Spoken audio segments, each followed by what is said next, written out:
जय हिंद प्यारे साथियों, मैं विद वर्मा स्वागत करता हूं अपने YouTube channel sure success classes में। जैसे कि अपने लोग 20 दिन में 40 कॉन्सेप्ट की सीरीज पढ़ रहे हैं और उनमें मेरे ख्याल से कई टॉपिक्स हो चुके हैं, कई अलग अलग कॉन्सेप्ट्स हो चुके हैं। आज अपना टॉपिक रहेगा आपका चक्रवृद्धि ब्याज का किस्त पर आधारित प्रश्न। किस पर रहेगा? किस्त। कई छात्रों की मेरी डिमांड थी कि सर वो किस्त वाला कॉन्सेप्ट समझ में नहीं आ रहा है, एक बार आप बता दीजिएगा वहाँ पे। तो पहला प्रश्न आपकी स्क्रीन पे लिख के आ रहा है, इसे देखिएगा और इसे लगाने का प्रयास कीजिएगा। मैं बता दे रहा हूँ, ठीक।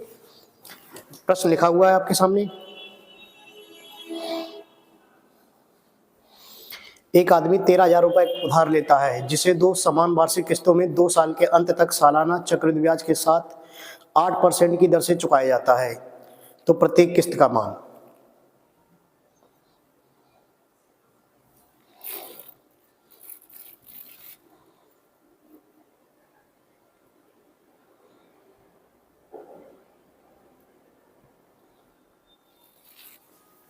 देखिए भाई मेरे, सिंपल सा करना पड़ेगा।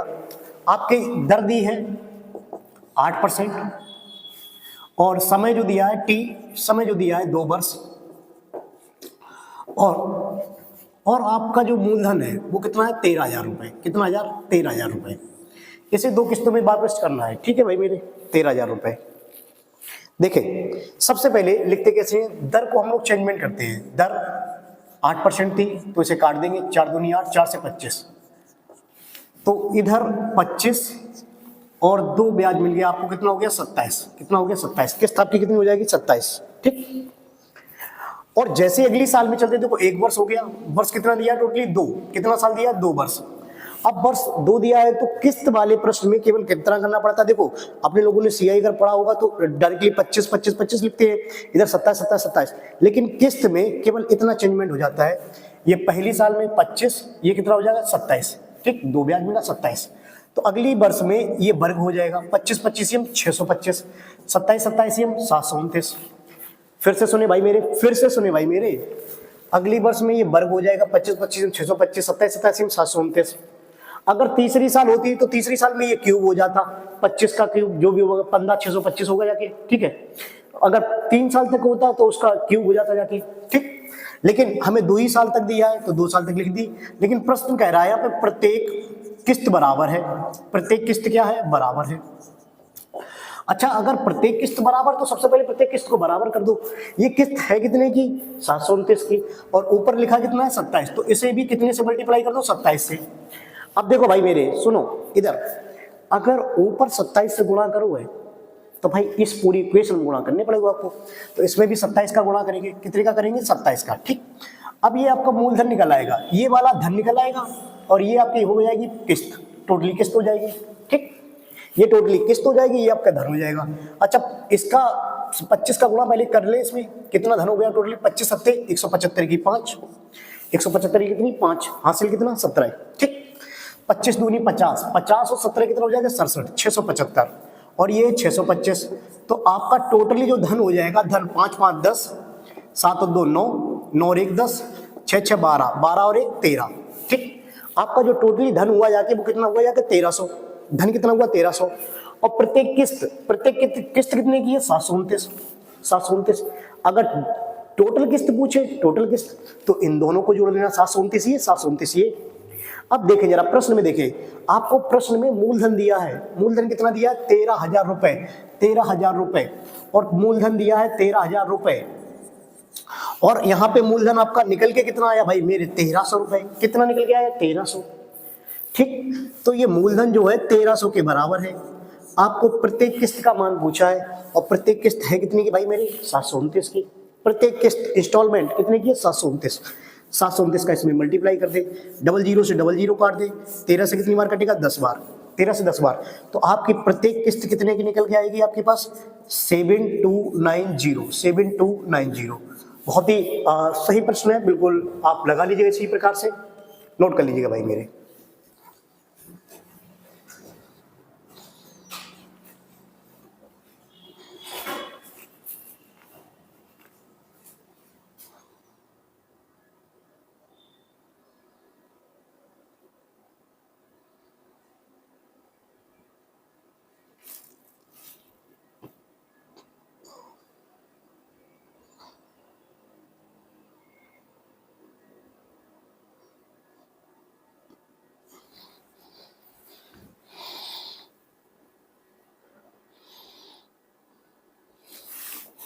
इसी प्रकार से अगला प्रश्न आपकी स्क्रीन पे लिख के आ रहा है, देखिएगा जरा इसे, लगाइएगा।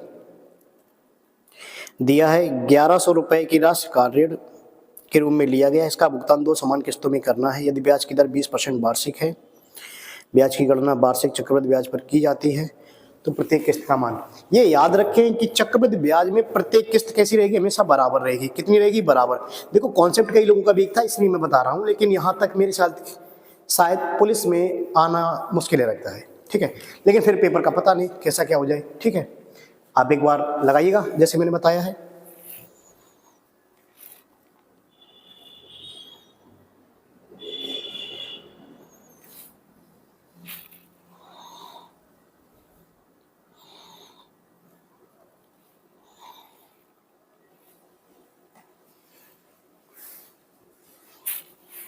इसमें आपको मूलधन दिया है, मूलधन कितना दिया आपके पास? 1100 रुपए। 1100 रुपए। दर कितनी दी है? 20%। और समय कितना दिया? 2 वर्ष। समय कितना दिया? 2 वर्ष। तो सिंपल सा करेंगे, बिल्कुल सिंपल तरीके से करेंगे भाई अपना रूल। 20% को क्या लिखेंगे अपने लोग? 20 एकम 20, 20 पंजे 100, 20 पंजे 100। तो इधर 5, इधर कितना? 6। और किस्त का प्रश्न होगा तो किस्त के प्रश्न में कितना करेंगे? दूसरे साल कितना? 5 पंजे 25, 6 छिंग 36, 6 छिंग 36, 5 पंजे 25, 6 छिंग 36। ठीक, अब जरा ध्यान देंगे, प्रश्न हमेशा बोलता है किस्त बराबर है। किस्त आपकी कैसी है? बराबर।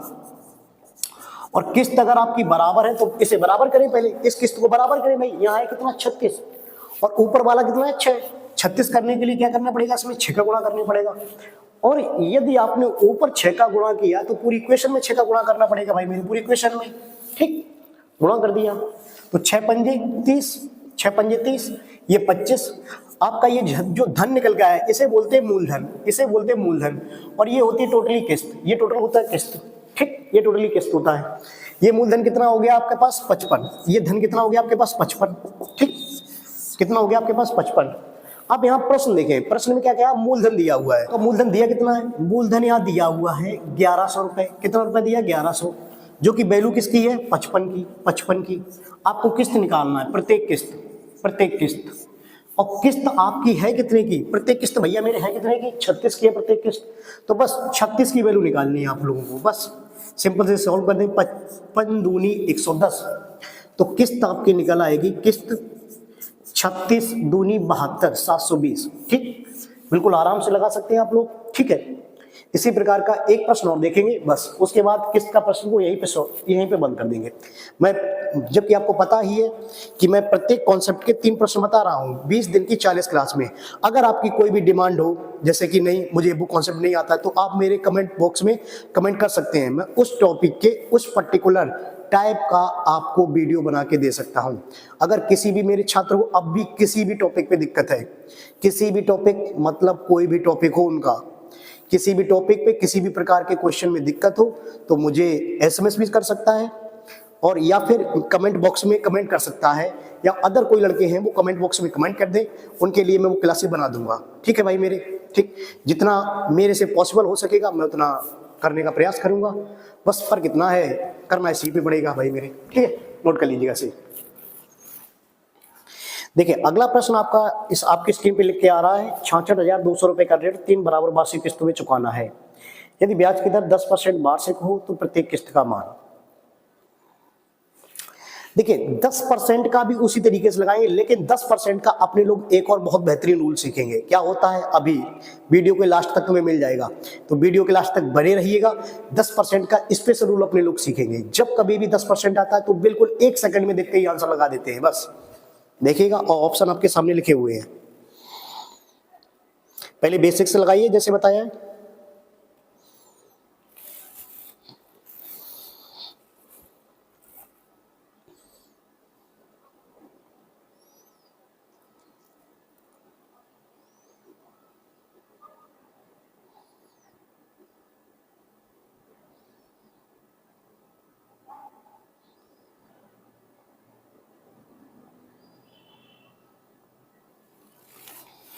देखें प्रश्न दिया है, मूलधन दिया है 66,200 रुपए। मूलधन कितना? 66,200 रुपए। दर आपके पास दी है 10%, और समय दिया है इस बार 3 वर्ष। कितना वर्ष दिया? 3 वर्ष। ठीक, देखिए तो फिर से रूल क्या रहेगा, फिर से वही बात, अपने लोग क्या करेंगे, दर को पहले चेंज करेंगे, 10 ऊपर एक हो गया, कितना हो गया 11, 10 11। अब अगली वर्ष में चलेंगे तो 10 दाएं 100, 11 11 121। और जैसे तीसरी वर्ष में चलेंगे तो 10 का क्यूब कितना हो जाएगा 1000, और 11 का क्यूब कितना हो जाएगा 1331, 11 का क्यूब कितना हो जाएगा 1331। ठीक, बिल्कुल आराम से कर देंगे। अब प्रश्न इसमें भी है, प्रत्येक किस्त बराबर है, हमेशा याद रखें, किस्त हमेशा क्या बोलता है, प्रत्येक किस्त बराबर है, प्रत्येक किस्त बराबर है। पहले केवल और केवल तरीका सीख ले, और 10% अगर कभी भी दिया है तो आंख मीच के लगा देंगे भाई मेरे, कैसे वो भी पता चल जाएगा। वो जैसे कि बैच के ऑफलाइन छात्रों को हमेशा बताया है, लाइफ टाइम हो गई, ऐसे ही बता दूंगा आपको भी। अब प्रत्येक किस्त बराबर, तो प्रत्येक किस्त यहाँ है कितनी की 1331, तो इसे भी 1331 बनाने के लिए कितने का गुणा करने होगा, गड़े 11 का, इसमें कितने का गुणा करना पड़ेगा 121 का। देखो नीचे वाले का गुणा ऊपर, ऊपर वाले का गुणा नीचे, बस 1331 हो गया भाई। ये 11 का क्यूब बनना पड़ेगा तो 121 का गुणा, जैसे 1331 होने के लिए 11 का गुणा। ठीक, अब भाई ये तो है नहीं, आपने अगर इसमें 11 का गुणा किया तो इसमें भी 11 का गुणा करना पड़ेगा, इसमें आपने 121 का गुणा किया तो इसमें भी 121 का गुणा, तो ये सिंपल सा आएगा आपके पास 1210, ये आ गया आपके पास 1100, और ये 1000। तो आपका जो धन है टोटली मूलधन यहाँ कितना दिख रहा है, इसे जोड़ दे, मूलधन P बराबर 1 यहाँ बचेगा, 2 और 1 3, और ये हो जाएगा 3310। कितना हो जाएगा 3310। ठीक, कितना हो जाएगा 3310। अब फिर से ध्यान दें, आपके पास मूलधन दिया है, मूलधन दिया कितना है 66,200 रुपए, 66,200 रुपए।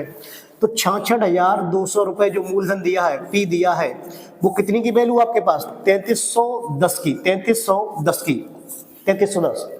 आपको प्रत्येक किस्त निकालनी है, और प्रत्येक किस्त है कितनी की 1331 की, प्रत्येक किस्त कितनी की है 1331 की। बस इसे सिंपल से सॉल्व आउट कर दे, सॉल्व आउट कर देंगे। देखो 31 दूनी कितना होगा 62, 31 नहीं 33 दूनी क्या होगा 66, 33 दूनी 66, 1 दूनी 2, तो कितनी बार कटा आपके पास 20 बार। तो किस्त आ गया डायरेक्टली 20 का गुणा इसमें करना पड़ेगा, 2 एकम 2, 2 3 6, 2 3 6, 2 एकम 2, आपकी सिंपल सी किस्त आ गई कितनी 26,620, 26,620। ठीक है, एक बार नोट कर लीजिए, उसके बाद मैं आपको दिखाता हूँ स्पेशल रूल इसका क्या रहेगा, देखते हैं।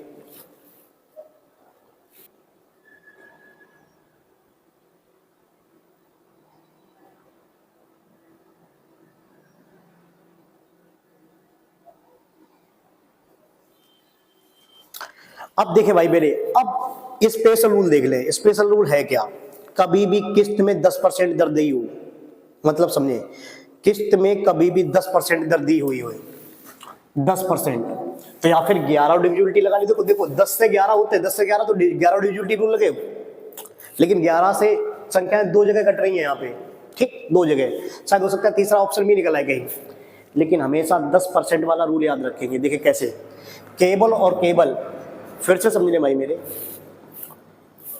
केवल और केवल 10% में इतना करने पड़ते। देखो जो भी मूलधन हुआ है, एक जीरो काट दे लास्ट में, एक जीरो लास्ट में काटने आपको, जो भी धन दिया उसमें एक जीरो काटना है, और ऑप्शन में मैच करना है लास्ट के ये डिजिट।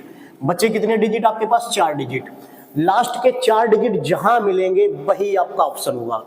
10% में फिर से सुन ले, हमें लास्ट में एक जीरो काटनी है, और लास्ट से 4 जीरो, 4 ये डिजिट, इसमें 4 डिजिट, 3 डिजिट होते 3 डिजिट, लास्ट के अंत में जहां मिल जाए भाई आपके पास आंसर है। और आपके पास एक ही केवल एक ऑप्शन है जिसमें लास्ट की डिजिट मिल रही है, देखो 6620, 6620।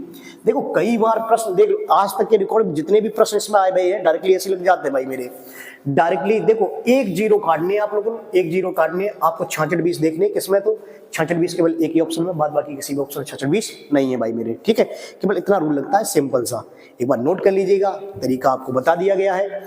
और अगर वीडियो को एक बार कमेंट बॉक्स में जरूर लिख दे कि अगर आपको कोई भी टॉपिक से रिलेटेड वीडियो चाहिए तो मुझे बता दे, 40 दिन में मैं उसे कवर कर दूंगा। ठीक है भाई मेरे, बस आज के लिए इतना ही काफी रखते हैं, आपको किस्त का टॉपिक समाप्त कर दिया गया है।